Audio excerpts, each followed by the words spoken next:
The universe of Warhammer always felt a bit strange to me. Not because of what kind of a universe it is or what kind of stories they are telling, but because this universe has always been present around gaming. And still, it is rare to see people actually talk about it, even though it was always praised for its setting.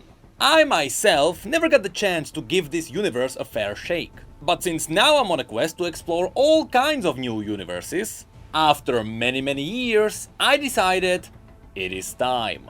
It is time for me to fully dive into the universe of Warhammer to see what the fuss is about. So not only will I talk about my first experience with actually digging into the lore, but I will also talk about what this universe is actually about and what it needs in the future to go beyond what it already has. So without further ado, let's go into the grim and the dark.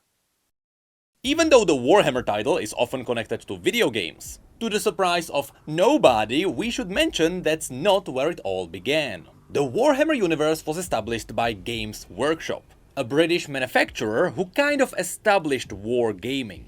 Which of course, many of you know means tabletop wargames using painted miniature figures. The first Warhammer tabletop game, called Warhammer Fantasy Battle, dates back to around 1983. This is when the game got its first rulebook, which also means this is when the game got its first pieces of lore. Many years before any of the books or novels came out. This game got all of its story from the rulebooks. Every few pages before you got into the numbers or the rules of how the game is played, you get a short description of who the units are, what they do, and where do they come from. This alone was really clever for marketing. In the 80s and especially in the 90s, stories sold toys. Sure, you could have a doll for girls that would sell. But this doll had a car and a house and a story. So of course, Games Workshop had it all planned out as well. I mean, Warhammer was titled as a role-playing fantasy game. So without an already established setting, you don't really have the fantasy or a role to play. And so they crafted a whole new universe that was inspired by the work of J.R.R. Tolkien. It had humans, it had demons, it had orcs, dwarves and elves. Also lizardmen, vampires and necromancers. The base rulebooks alone actually gave all of these units some decent story. Later they even expanded upon this by leaving some lore in their magazines. And finally, this led them into the books. Loads and loads of books. How many, you ask? Over 150. That also includes novels and novellas, which are shorter than books, but still 150. So I think it's pretty safe to say that Warhammer has a really solid ground for its universe. But even this is unmatched by what Games Workshop did next. Of course, these days the base Warhammer fantasy is known as Warhammer Age of Sigmar. This new name came to be in 2015. And the sole reason why they had to rename their base fantasy Warhammer is because in 1987, about 5 years after the release of the base game, they gave their universe a new spin. Riding off of the success of futuristic sci-fi such as Alien or Terminator, the Warhammer universe met its new form. Warhammer 40,000, which turned out to be the best decision Games Workshop ever made. As these days, Warhammer 40k is the biggest tabletop wargame in the world. And one thing that helps this a lot is the lore behind the units. You see, the entire time I always thought that Warhammer 40k took place in the future from Age of Sigmar. But apparently that is not the case. The two versions of the game have their own two universes which share the same roots. Which I thought would get weird, but in reality it is all enhancing the characters of the units. For example, the change of setting doesn't really change who orcs are. In the fantasy, they might be silly bloodthirsty idiots with axes. But in the sci-fi, they are silly bloodthirsty idiots with guns and axes. In this case, it doesn't really matter which side of the fantasy you feed, because still, it all ultimately underlines the characteristics of orcs, even if they are technically separate. And in the end, the reason why the two universes got separated absolutely makes sense. If Age of Sigmar happened in the past, none of the things that happened there would really matter, because you would always know what's going to happen in the future. It would also lock you out from perhaps killing an important character in Age of Sigmar, especially since you know that they are also gonna be in 40k. So by separating the two universes, they gave themselves the freedom to go crazy with their stories. And oh boy did they go crazy. I'll be honest, I only delved into the very basics of Age of Sigmar, because the entire time my attention was on Warhammer 40k. What can I say, I'm a sci-fi guy who likes complex stories. And complex stories is exactly what I got, because, again, Games Workshop had everything planned out. In '97, 10 years after 40k was released, Games Workshop founded Black Library, a publishing studio that would focus on releasing books, audiobooks, novels, and comics. And all of it from Age of Sigmar and 40k, which resulted in a massive explosion of lore for Warhammer. Or at least, that's what it looked like from the perspective of the fans. Because in reality, Warhammer always suffered from the exact same thing League is suffering from. If you want to dig into this universe, you have to read or watch videos. You don't learn about anything from simply playing the game. You have to actively look for the stories yourself. And that's not really the best way to present your work. This resulted in the fact that the Warhammer universe is amazing. You constantly hear it mentioned somewhere, but you never learn anything about it, because it is never presented to you. And so, in order to learn what this universe is about, I had to dig in myself. Which means I immediately ran into the same wall League has. Where do I start? In League's case, every single story is written as if you have no idea what the universe is about. Riot is always careful not to put a piece of lore into their stories without context. Every important bit gets cleverly explained through environmental hints, or through clever exposition, which means that you can literally read any story and you'll be fine. Of course, this is something I know about because I have experience with League's lore, but that doesn't fix the issue of Riot never giving you a starting point. And unfortunately, Warhammer is dealt with in the exact same way. They never tell you where you should pick up the base lore, but in their case, it makes sense why. The base assumption is that you're gonna read the rulebooks, because the chances are, if you wanna get involved in the lore, you probably like the game. And it is there in the rulebooks where you get the fundamental info. All the maps and the talks about gods and demons are there. The books still give you some context in the same way League does, but pieces of the base universe are often found in the rules. And after I learned about that, I was able to dig deeper. Which means, for context, I think it's time for me to summarize what this universe is about. This universe is called the Grim Dark, and that's for a reason. There is absolutely no good in this universe. Everyone is a bad guy. If you have no idea what this universe is about, you are most likely gonna see a space marine, which could make you think, oh, that's the hero of the story. This is the good guy. Nope, this universe is all about a massive galactic war of races. And humans are the most xenophobic of them all. Humans actually want to annihilate every other species or religion in the entire galaxy, so that humanity has no competition. One could argue that humanity is the most villainous of them all. So they are the good guys, but only in human eyes because they are protecting each other. At least sometimes. And that's only until they sacrifice each other to a god which they had never even seen. Anyway, the lore of Warhammer technically starts with a timeline, where you can see different historical events that lead up to the 41st millennium. Which, by the way, that's why it's called Warhammer 40k. On this timeline you can read about how humans left Earth, how they started colonizing surrounding planets, how they discovered the strange magical realm called the Warp, or how they discovered that the galaxy also has other races. All of this is some really cool world building. Especially the parts that explain how humans actually colonize the worlds. How they can build pretty much anything from any material to colonize any planet. Or how they crafted artificial intelligence, which eventually revolted against them, which made the use of AI forbidden in the future. This is actually a really cool setup for a twist that happens later. But the real story of this universe begins with the Emperor.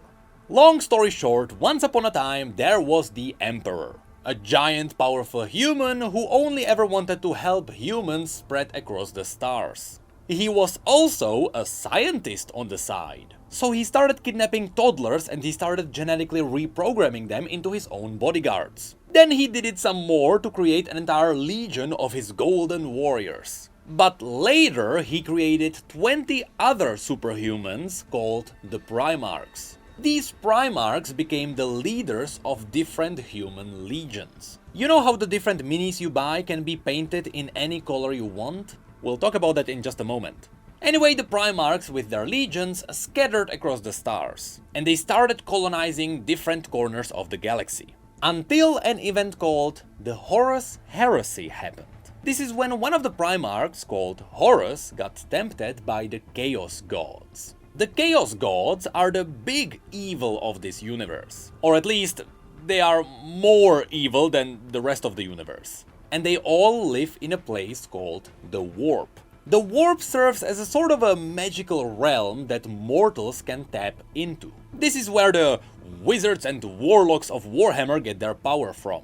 Although, in this universe, they are called Psykers, because they tap into this realm using their minds. And, as a dark universe would have it, because the mortals of pretty much any race use their minds to reach inside, their emotions started tainting the warp. And it is suggested that these raw emotions formed into the 4 Chaos Gods. Tzeentch, the Changer of Ways, Nurgle, the Plague Lord, Crone, the Blood God, and Slaanesh, the Dark Prince. Of course, because these gods came to be from mortal emotions. Just like in many other fantasy universes, they also gain their power from worship. Which also technically means they can be fought with pure strength of will. Which is why, when fighting these Chaos Gods, the stories often lean into faith and religions. Even though real gods are not really a thing in this universe. Which yet again gives you more dark twists for the universe of Grim Dark. What I find really cool about these Chaos Gods is the way they all manifested. Some came before the others. Obviously Khorne, the Blood God, manifested from pure rage, but Tzeentch, the Changer of Ways, manifested from hope. Which you would think is a good emotion, until you realize that hope is the gateway to fate. And Tzeentch gives his followers the magic of the warp to alter their fate. Next, unlike what you would expect, Nurgle, the Plague Lord, is the manifestation of fear and despair. All mortals tend to fear death. That's why Nurgle is so powerful. And the way he helps his followers is equally twisted. He spreads his disease, which burns and decays bodies from the inside, which helps people reach the natural state of decay before death, while never actually ending their lives. Surely that's a small price to pay for immortality. And lastly, Slaanesh, the Dark Prince, is the manifestation of pleasure. Be it pleasure from pain, sensation, or really anything you can think of. What's interesting is that I learned about all of this before even having to pick up a book. And already the depth of this lore made me really impressed. So when it comes to the Foundation lore, my god, Warhammer is awesome. Anyway, here is how it all ties to the main story. Naturally, these 4 Chaos Gods started battling for the influence over the warp. And since their powers come from mortals using the warp, they started convincing every Psyker into drawing power from the warp and possibly summoning things into the physical reality, so that the gods could directly bring more followers onto their side. But here's the thing, after the Emperor was done with his business of kidnapping toddlers and creating his own genetic legions, when it came to creating his 20 Primarch sons, he did so by stealing a bit of magical power from the warp. which serves as a bit of foreshadowing. More importantly, the Emperor still had some work to do to help humanity spread across the stars. And so he needed to leave for some time. And to make everyone stay in line, he left his favorite Primarch's son, Horus, in charge of all the other Primarchs. However, since every Primarch had their own legion, and they all had their own opinions on the Emperor, where some saw him as a tyrant and others saw him as a god, inevitably they disagreed whether Horus was the right one to lead them. But at that point, Horus didn't care. You see, since all the Primarchs were already linked to the warp, it wasn't too difficult for the Chaos Gods to taint the minds of some of them. So Horus, together with other 8 Primarchs, decided to side with the Chaos, arguing that the Emperor had abandoned them, and they started a war against the other Primarchs who defended the Emperor. This is how the Primarch Civil War started, which is also called the Horus Heresy. Apparently, there is about 60 books about this civil war. So here's what happened. Horus sieged the Emperor's throne. The Emperor killed him, but got mortally wounded during the battle. Here. I saved you 8,000 pages. But here's where the darkest thing happens. While the Emperor was about to die, the Primarchs figured out they can plug him into a life support machine on the Golden Throne. And every day, if they feed him 1,000 souls, the Emperor would stay alive. Like, yeah, after the millennia, he's not gonna look so bright, but he's gonna be alive. And so that's what's happening in the story now. The Emperor is still technically alive, worshipped as a god, but he can only stay alive with human sacrifices. After that, the Chaos Primarchs retreated to a big chunk of space tainted by the warp, and the good Primarchs keep defending humanity. Which means most of them died killing aliens. And this resulted in one last important twist. Without their big Primarch leaders, the different legions were too hard to control. And so, the different legions were split into smaller groups called chapters. This is where the main lore ends. But this is also where the absolute genius of Games Workshop begins. The tabletop wargame Warhammer 40k is all about buying really expensive miniatures and painting them whatever way you like. And you can do that because canonically there are thousands of different unknown chapters, which all got separated from the original legions. So all of what I just explained is just one massive piece of lore that justifies the fact that you can paint your army pink and be absolutely serious about it. It is a role-playing game after all, so this game is giving players the freedom of expression. And the lore of the Emperor is what gives them that freedom. From personal experience, many people may not know this, but I did paint some minis in the past. Back then I saw some people on the internet doing it and I thought it could be fun. And so I actually painted my minis in different ways. Of course, I didn't know how to play the game. I still don't, by the way. I just did it because I liked the idea of customizing my miniatures, let alone the fact that I don't have friends to play with. But I painted whatever I wanted in whatever way I wanted. And I loved the idea that everything worked. So when it comes to connecting their game to their lore, they nailed it. Except for one little fact. Besides the lore of humanity, the rest of the universe got kinda left in the dust. Like, this universe also has the Orcs, and the Eldar, and the Tyranids, and the Necrons, and the Tau.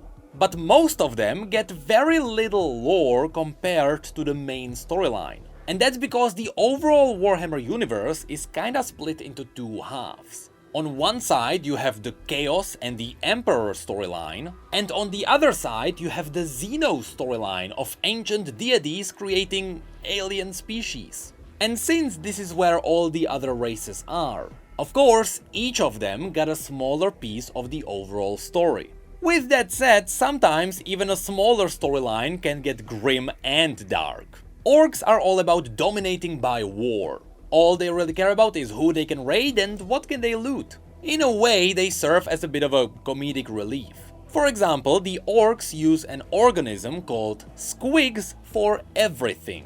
They eat it, they raise it into beasts, they wear it as hair.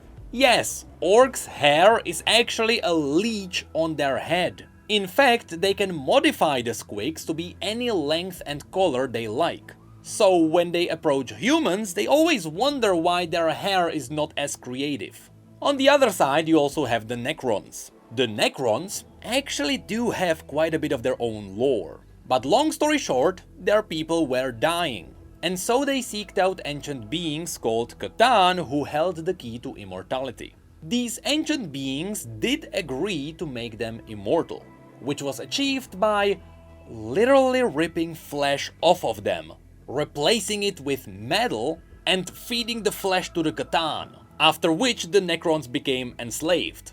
Pretty cool story. So of course the Necrons rebelled and they entombed the Catan inside their machines, enslaving them in return. Fun fact, in the Necron culture, apparently there is a play that reenacts these events. And because Necrons don't have to sleep or eat, that play lasts 30 years. Feels like the last time I was in a theater. Also, the ticket prices had to be ridiculous.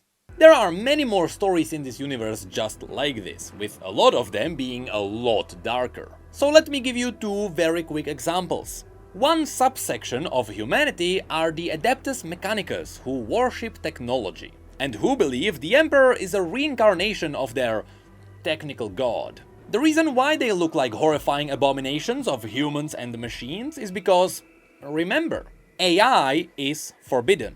And so, every computer has to have human core. The CPU always has to be someone's brain. So, no matter how close you wanna get to a pure machine, you always find disgusting human tissue dangling everywhere. And lastly, in a different corner of space, there was a school for orphaned kids, where the kids were being turned into ruthless killers, be it Sisters of Battle or even Imperial assassins. One year, a class of children revolted against the teachers, and as a result, the entire class was buried alive in a horrifying way. They poured cement over the kids, and when it hardened, they were used as the foundation of the walls for the school. And apparently, to this day, people can see the bones of their hands sticking out of the walls, serving as a pretty horrifying warning to disobedience. This universe has so many of these stories, and unfortunately there is no way for me to cover them all. I mean, look at Bricky, he has 2 hour-long videos explaining the basics of all the races. 3 videos. And I promised my videos won't be 50 minutes long, so it's time to wrap it up. So, what's my take from all of this? I went into this knowing absolutely nothing about this universe. And after researching the basics of this world, I was blown away by the level of detail behind all the characters, and how every story had its own little place, but together it all formed one giant universe.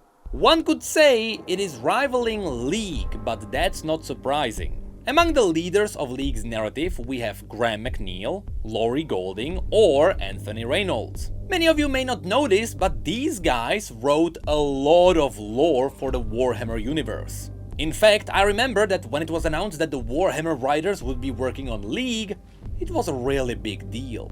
And some of these guys worked on the fundamental lore such as Horus Heresy. And in fact, we know that Tryndamere, the co-founder of Riot Games, is a big fan of Warhammer. So I wouldn't be surprised if that's how they got to work on League. This would also explain why all the stories are structured similarly to League, where it doesn't matter what stories you read first. Unfortunately, I only very briefly dove into some of the main books. For context, I never really got into more than a quarter of them, but I did look for some alternatives. Besides just going through the rulebooks, of which I have 2. The one about the Adeptus Mechanicus and the other one about the Nurgle Wars. I also decided to pick up some comics. And oh god, are these good. The stories themselves are really good, but in the middle of the comic you always get some really chunky pieces of fundamental lore. For example, the Calgar comic actually shows you how Marines are made. However, this kinda leads into a problem Warhammer currently has. It seems like the only way to get into this world is through books. And unfortunately, these days, that's not the best way to do it. League kinda got into a similar trap. Yes, I still believe that League's universe is the best fantasy universe out there, but it was achieved through walls and walls of text. Because League as a game can't show you any lore on its own, which is not gonna get new people hooked in. This is why Riot started Riot Forge, where they are making indie video games using League's IP specifically to tell new stories. It is a vastly superior way to let people engage with the stories. And funnily enough, Warhammer is doing the exact same thing. The game itself doesn't push the lore forward, so they rely on books. But books only give more food to the people already interested in the universe. They don't bring in new people. Although, I have to mention, about a year ago, the popularity of 40k raised a bit because apparently after 30 years, the story moved forward for the first time. And they pushed the hype forward with the release of new minis. After which, it all kinda died down again. I believe this is why we can see so many attempts at a good 40k video game. And I honestly believe they are making the right call. Imagine if Warhammer actually got a massive hit video game. It would be turned from just a universe that serves as the setting for other products into a video game franchise that can power up itself. That would be the ultimate dream scenario. And in the past, Games Workshop got fairly close. When I was younger, I remember the first time I ever engaged with this universe was by playing Dawn of War. But it wasn't enough to sell me on the universe. Then there was the Total War series, the Space Marine game, which was a really good action game, which is getting a sequel. There is also their mobile game, which I don't really know what to think of, except it actually looks decent. They got a bunch of turn-based games, there is a retro shooter coming out, there is even an indie-styled platformer about orcs, and one of the recent titles that showed a lot of promise was Darktide, a squad-based shooter which unfortunately screwed up its own progression system. Which is a shame because from what I've heard, the setting and the gameplay are both really good. At least, that's when it doesn't crash on PC. So as you can see, we are constantly getting more and more Warhammer video games that are trying to break the Warhammer curse. It's good video games, but nothing really broke through yet. And that's honestly great to see. So, after delving into the Warhammer 40k universe for the first time, I found something amazing. Also something very grim and very dark, with a level of detail and world building that rivals the other masterpieces out there. Which kinda makes me wonder, if they are so careful to give every piece of this universe its own lore, what's the story behind Blood Bowl?